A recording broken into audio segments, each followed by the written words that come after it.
Brings me to another very important Marcus Aurelius quote, Sure. which is, if it's humanly possible, it's within your reach. You ever hear that one? Yeah, I have. It's a great quote.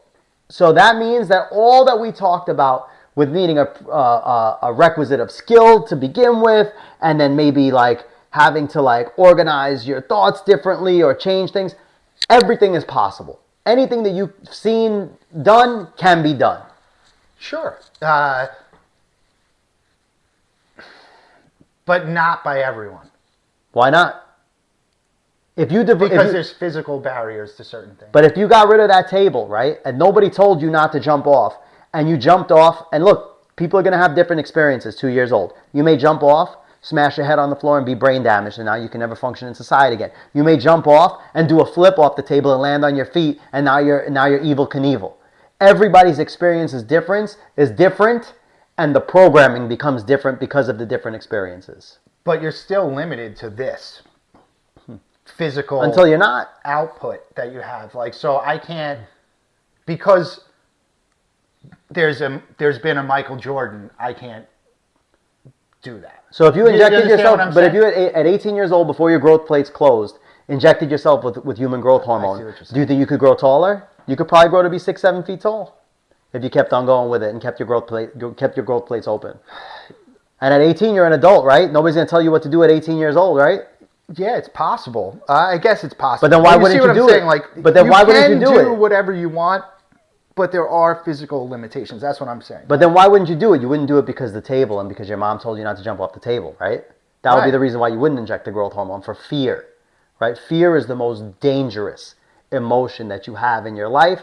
It protects you to a degree, but I mean, I would rather live without the fear, and I struggle every day maybe to not live without the fear. Irrational fear. Maybe to live without the fear. Is really what you don't want. You know, good, healthy, rational fear, I think, is good. But yeah, man, it's a complicated. We're all just trying to figure it out. So it's hard to know what would work in what situation and how far you could actually go. But I think you can go pretty far.